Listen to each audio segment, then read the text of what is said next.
ముఖేష్ అంబానీ ఇంట్లో కూడా లేని ఫెసిలిటీస్ ని ఆ గొప్ప టెర్రస్ ప్రకృతి రూపంలో మనకి పరోక్షంగా అందిస్తుంటే ఇంకా ప్రత్యక్షంగా మనం 4 రూమ్లు వేసుకుని బంధించుకోవడం అవసరమా చెప్పండి ఈ శరీరాన్ని. అదంతా బాగానే ఉంది కానీ బాబు, మరి అర్జెంట్ గా బాత్రూమ్ అది వస్తే అయ్యో ఎదవ దేహం నుండి తిని పారేసే పిప్పిని బయటికి పంపడానికి బాత్రూమే కావాలేంటండి. అలా అని పైన చేస్తారేంటి పెట్టకూడదు మీకు కూర్చుని. చిచ్చి చిచ్చి అలా వేసే శరీరాలండి మావి. ఒకవేళ అలా వేస్తే చూసి తట్టుకునే కెపాసిటీ ఉందా మీకు? ఇంత విశాలమైన ప్రపంచం ఉండగా వెళ్ళి దిగచ్చు కదా, ఏ అడవికో వెళ్ళి మా పక్కన ఎందుకు? వెళ్ళొచ్చు, కానీ అక్కడ లార్డ్ వెంకటేశ్వర ప్రేసిస్టుడు శ్రీ తిరుమల శెట్టి గోపాలం గారు ఉండరు కదా. ఆయనకి ధైర్యం కావాలంటే అడవికి రారు కదా. నువ్వు చెప్పింది కరెక్టే బాబు. నాకు జంగిల్ అంటే చచ్చేంత భయం. అందుకే ఇంతవరకు జంగిల్ బుక్ కూడా చూడలేదు. నిన్ను చూస్తుంటే చిలుకూరు బాలాజీ పంపిన శుభశకునులా ఉన్నావు. ఇక్కడే ఉండు. ఎప్పుడు భయం నీడలో బ్రతికే నా గుండెకి కొండంత ధైర్యాన్ని ఇచ్చావు. ఇక్కడే ఉండి నా లైఫ్ స్పాన్ పెంచు. Thanks for your warm welcome uncle. Govinda Govinda.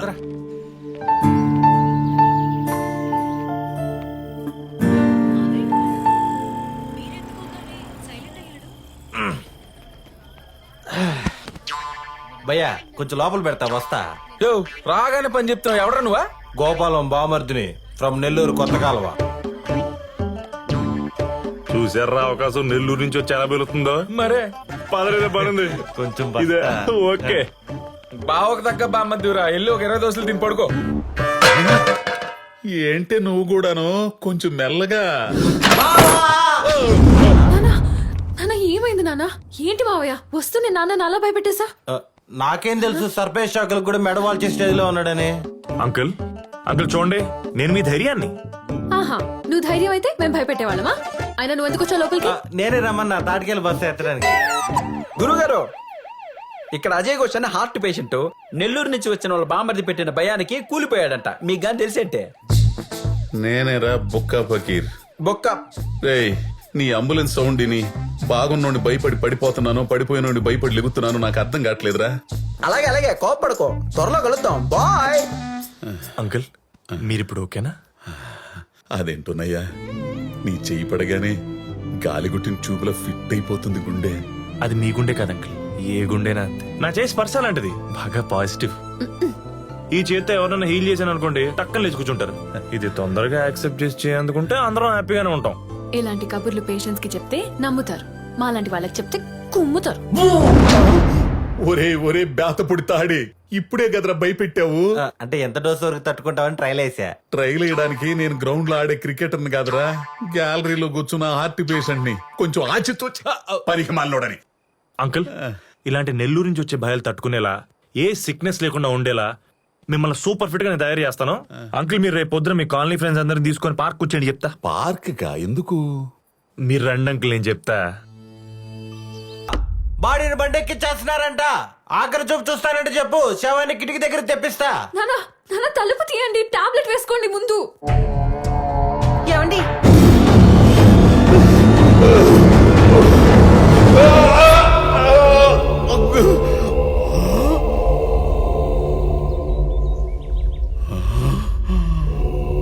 Gopalam రా, ఆడుకుందాం. రావా? నెల తర్వాత వచ్చేస్తావులే నాతో ఆడటానికి, ఆత్మవై.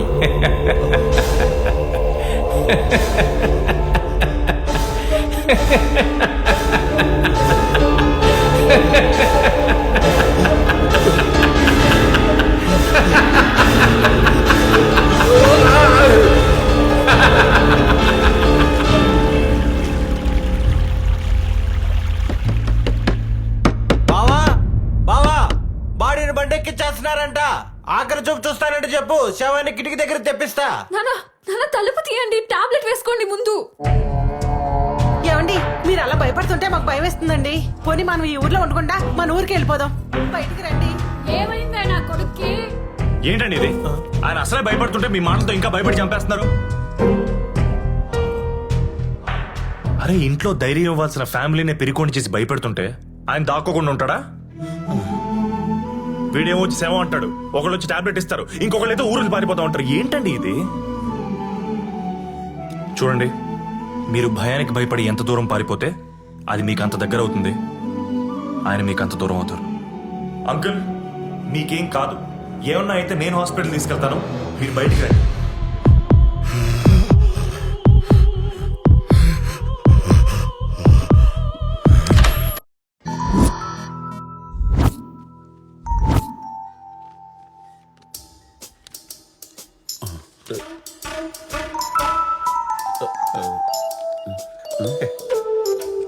డాక్టర్ నేను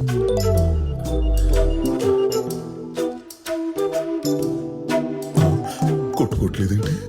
హలో, ఇది పెట్టుకోవాలి కదా.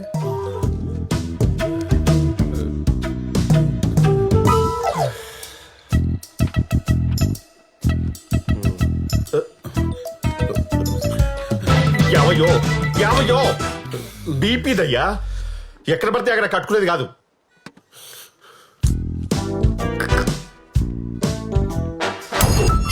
ఒరే సంతుగా, మీ అక్కని కట్నం లేకుండా చేసుకున్నావు కదరా, బాగానే చూసుకుంటున్నా కదా, నా కారు కూడా వాడుకుంటున్నావు కదా, మరి ఎందుకురా నీకు నేనేంట అంత కక్ష? ఈ కొత్త టర్కీ కొని తెచ్చావేంట్రా? బావ నువ్వేం భయపడకు, ఆయనకు అసలు ఏ రోగం లేదని నువ్వు చెప్తే చాలు. నేను చెప్పడమేంట్రా, ఆల్రెడీ రిపోర్ట్స్ ఉన్నాయి కదా. ఉన్నా నమ్మాలి కదా, మాలాంటి మామూలు మనుషులు చెప్తే నమ్మే క్యాండిడేట్ కాదు అక్కడ. డాక్టర్ తో చెప్పించుకుని 10 లక్షలు పోగొట్టుకుంటే తప్ప ఎక్కదా బుర్రకి. అంతే కదా, ఏ పగ ప్రతీకారం కమర్షియల్ సినిమా కథలేం లేవు కదా. నీ స్టెథోస్కోప్ మీద ఒట్టు. Super sir, absolutely perfect reports. నా ప్రాక్టీస్ లో ఇంత ఫ్లాలెస్ రిపోర్ట్స్ నేను చూడలేదు. Your absolutely fine. ఒక మనిషికి చేయాల్సినవి, చేయకూడనివి, చేయలేని స్కానింగ్ కూడా చేయించాం. మీరు హ్యాపీగా ఇంటికి వెళ్ళిపోవచ్చు. జస్ట్ ఎగిరిపోండి అంతే. బాగా ఐస్ క్రీమ్ తింటే జలుబు, కొబ్బరి తింటే దగ్గు తప్ప మీకు ఎలాంటి డిసీజ్ దరిదాపులో రాదు రాదు రాదు రాదు. పోనీ ఆ జలుబు దగ్గు పెరిగి పెద్దదైపోయి ఊపిరాడకుండా చచ్చిపోతానా? ఏమండి, నేను జలుబు గురించి మాట్లాడుతుంటే మీరు చావు గురించి మాట్లాడుతున్నారు. ఇక చిన్న చిన్న జలుబులకే మనుషులు పోతే ఇక మేమెందుకు, కార్పొరేట్ హాస్పిటల్స్ ఎందుకు, ఈ ఏసీ రిమోట్ ఎందుకు? అంకుల్, బావ జస్ట్ ఎగ్జాంపుల్స్ ఇస్తాడు అంతే. మీకు ఇలాంటి చిన్న చిన్న జబ్బులు కూడా రావని, మీరు పర్ఫెక్ట్లీ ఆల్ రైట్ అని. ఆ, మరి అన్ని పర్ఫెక్ట్ గా ఉంటే కోటేశ్వరరావు ఎలా పోయాడు? ఆయన హెల్త్ హిస్టరీ మనకి తెలియదు కదా అంకుల్. అలాగే నా ఆరోగ్యం గురించి మీ బావకు తెలియదు కదా, నేను అలాగే పోవచ్చు కదా. పోవచ్చు, పోసుకొని రావచ్చు. ఏమండి, అలాంటివి తెలియలేనే కదండి ఇలాంటి రిపోర్ట్స్ తీసింది. మరి ఇలాంటి రిపోర్ట్స్ నేను కూడా ఇంతకుముందు తీయించుకున్నాను. మరి నా గుండెలో నొప్పి ఎందుకు వచ్చింది? స్టెంట్ ఎందుకు పడింది? ఏమండి, ఇలాంటి ఎక్స్ట్రా ప్రశ్నలు వేస్తేనే నాకు పేషెంట్ మీద రెస్పెక్ట్ పోయేది. కొన్ని కోట్లు ఖర్చు పెట్టి కొనే ఎక్విప్మెంట్ సార్ అది. వాటితో చెక్ చేసి నీ బాడీలో ఉన్న అణువణువు స్కాన్ అయిపోయి అందులో ఉన్న వైరస్ తీసేసి దాన్ని క్లియర్ చేసే డాక్టర్స్ మేము. We are doctors. మరి మీ దగ్గరకు వచ్చిన తమిళనాడు సీఎం జయలలిత ఎందుకు చచ్చిపోయినట్టు? ఇంత పెద్ద పెద్ద కార్పొరేట్ హాస్పిటల్స్ పెట్టుకుని మరి ఆవిడ ప్రాణాన్ని కాపాడలేకపోయారే? అరే, మీరిద్దరు డిస్కస్ చేస్తూ ఉండండి. ఇలా దుబాయ్కి వెళ్ళి షాపింగ్ కూర్చో. మరి ఇంకేంటండి, కొన్ని ప్రశ్నలకు ఆన్సర్స్ ఉండవండి. అవి గూగుల్లో వెతికినా దొరకవు, అవి చెప్పిన మీకు అర్థం కావు. అలాగే నా ఆరోగ్యం గురించి మీకు అర్థం కాలేదేమో. నేను కూడా కోటేశ్వరరావు లాగా పోతాననుకోవచ్చు కదా. మా తెలివి కోటిగానే రా, వాడిపోతే వీడెందుకు పోతాడు? Sorry sir. ఇప్పుడు బహుశా ఆయన ఈ స్కానింగ్ చేయించుకుని ఉండకపోవచ్చు. బడ్జెట్ ప్రాబ్లం ఏమో. లేదు, నేను ఇక్కడికి వచ్చి అన్ని చేయించుకున్నట్టే ఆడు కూడా చేయించుకుంటాడు. కరెక్ట్ గా చెప్పావు గోపాలం. ఇలాంటి 100 టెస్టులు చేయించాను. మరి ఎందుకు పోయాను? ఈ డాక్టర్ల మాటలు అసలు నమ్మొద్దు. అరగంట ముందు బాగుందంటారు, గంట తర్వాత అన్ని ఆగిపోయి పోయాడంటారు. నాలాగే నువ్వు పోతావు. మార్చి 1 నాదైతే ఏప్రిల్ 1 విడుదల నీది.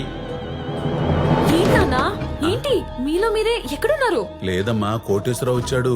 ఏప్రిల్ 1 విడుదలంట. ఆ రోజు నేను చచ్చిపోతానంట.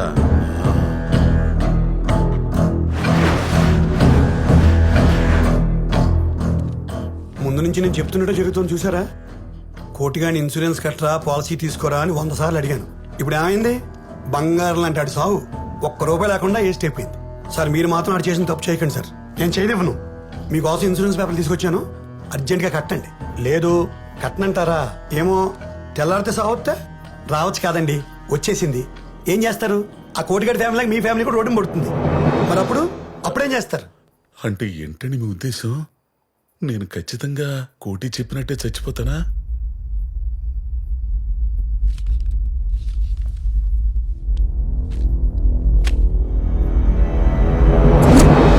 మీ అమ్మాయి వైఫ్ లేరా ఏంటి? వాళ్ళంతా దొడ్లో ఉన్నారండి. మీరు చచ్చిపోతారైతే? అరవకు. గుండు నుంచి గుండె దాకా అన్ని మ్యాచ్ అయినప్పుడు మరణం మ్యాచ్ అవుతా అవుతుంది గోపాలం. కానీ నేను ఫోర్స్ చేశాను చెప్పకే. మీ మనస్సాక్షిని అడిగి అది ఊ అనమంటే ఊ అనండి. ఊ అనండి. ఊ అను. సపోజ్ మార్నింగ్ మన ఇద్దరం వాకింగ్కి వెళ్ళాం. నడుస్తూ నడుస్తూ మీరు పడిపోతారు. పడిపోతారా? పిట్టరాలినట్టు రాలిపోతారా? కాదు, నా సాటిస్ఫాక్షన్ కోసం రాలిపోతాను అనండి. రాలిపోతాను అనండి. రాలిపోతాను. ఎక్సలెంట్. రేపు మార్నింగ్ 10 lakhs రెడీ చేసుకోండి. ఇంట్లో వాళ్ళు చెప్పొద్దే, ఇది మన ఇద్దరి మధ్యలో ఉండాలి. ఆ తర్వాత రాలిపోతుంది కానీ.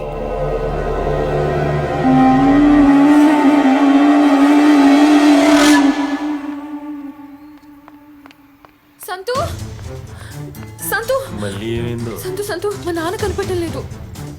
ఏంటి కనబట్లేదా? అవును, ఎక్కడికి వెళ్ళారో తెలియట్లేదు.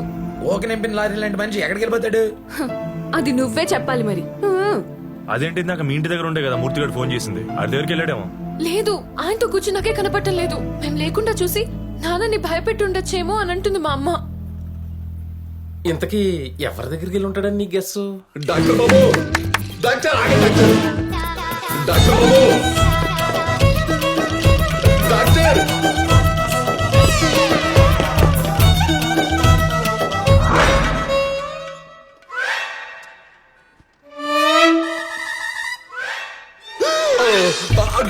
పరి పరి పరి పరి పరి పరి. Dead end.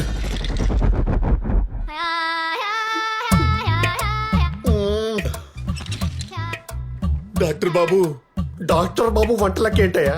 అయినా ఎంతో మంది డాక్టర్లు ఉండగా నన్నెందుకే పట్టుకున్నావు? వాళ్ళంతా పెద్ద లఫుట్లు బాబు. వాళ్ళందరికంటే పెద్ద లఫోటే బాబు. నాకు తెలుసు. సంతోష్ మీ గురించి చాలా గొప్పగా చెప్పాడు కదా. వాడొకడు ఎప్పుడు ఎవరికి ఎక్కడ ఎలివేషన్ ఇవ్వాలో తెలియని ఎదవ ఆడుకుంది ఇప్పుడు. ఆడికి వాళ్ళందరికి చెప్పకుండా వచ్చేసాను బాబు నేను. ఎందుకు? ఎవరు లేరని చెప్పి నన్ను ఏసీ అనగా విట్నెస్ లేకుండా ఆయన నా ఫోన్ ఎందుకు లాక్కున్నావు? ఇటీ ఉండని, నేను చావబోతున్నానంటే వాళ్ళు ఎవరు నమ్మట్లేదు, అందుకని. నీకు ఏ రోగం లేదయ్యా చావడానికి, ఉన్నది ఒకటే రోగం, మాయ రోగం. ఈ రోగం గురించే ఇదే పొద్దున సంతోషం పక్కన తీసుకెళ్లి చెప్పారు కదా. నన్ను బిడ్డెక్కించండి. ఒక వారం కాదు, నెల రోజులు. నా చావు ముప్పు తప్పే వరకు, నా మాయ రోగం తగ్గేంత వరకు రోజు సెలవులు ఎక్కించండి. అవి సెలైన్లు అయ్యా, సెల్ ఫోన్ ఛార్జర్లు కాదు. ఎక్కించు. అయినా నీకేమైనా పిచ్చా మెంటలా వెర్రా? ఇదేమైనా జిమ్మా యోగా సెంటర్ చెప్పండి? ఫిట్నెస్ కోసం వచ్చి జాయిన్ అయిపోవడానికి? ఇది హాస్పిటల్ అయ్యా, హాస్పిటల్. తెలుసు, హాస్పిటల్ అని తెలుసు, అందుకే వచ్చా. మీరంతా చుట్టూ ఉంటే నేను సేఫ్ గా ఉంటానని ఫీలింగ్. ముందు జాయిన్ చేసుకుంటావా లేదు? ఇప్పుడు ఏంటి వాయిస్ లేస్తుంది? బెదిరిస్తున్నావా? బెదిరింపే, లేకపోతే మా కోటేశ్వరరావు తగిలిస్తా. కోటే ఆ ఆడొచ్చాడా? రావడం ఏంటి, నాతో పాటు ఉన్నాడుగా స్ట్రెచర్ మీద. అడుగో, ఎరా కొట్టే, గట్టిగా చెప్పరా. నిన్ను కనుక జాయిన్ చేసుకోకపోతే ఆడి శరీరంలోకి వెళ్ళిపోయి ఒక మర్డర్ చేసి డాక్టర్ని క్రిమినల్ చేసేస్తా. విన్నావుగా? నాకెలా నిలబడుతాయ్యా? ఇంతకీ ఏమన్నాడు? నన్ను పెట్టెక్కించకపోతే నిన్ను తగులుకుంటాడంట, వదలడంట. ఇదేం బ్లాక్ మెయిల్ అండి బాబు? ఎవరైనా పొలిటీషియన్ తోనో పోలీసుతోనో రికమెండ్ చేయించుకుంటాడు. మీరేంటి పోయిన వాళ్ళతో దయ్యాలతో చేయిస్తారు? నన్ను వదిలేండి అయ్యా. వదలను డాక్టర్ బాబు. ఏమయ్యా, నా పిల్లలకి నేను మొగ్గున నిరూపించుకునే ఒకే ఒక టైం అయ్యా ఇది. నేను ఎలాంటి పరిస్థితులు చచ్చిపోతానో నాకు తెలుసు. మా పక్కింటి మూర్తి కూడా చెప్పేశాడు నాకు అన్ని.